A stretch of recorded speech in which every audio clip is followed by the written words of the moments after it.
Have you ever met the Oregon's ancient sunflower?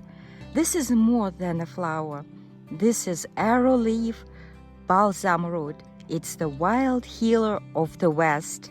In the roots lies fire medicine, warming, expectorant, a sacred remedy for the lungs and limbs.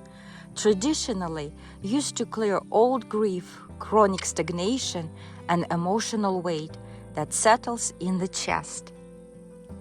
The leaves applied as poultice draw out infection and energetic heaviness, a plant that does not just heal the physical, but restores breath, courage, and inner voice. When you walk near this golden bloom, you don't just see beauty, you feel ancient healing rising from the earth.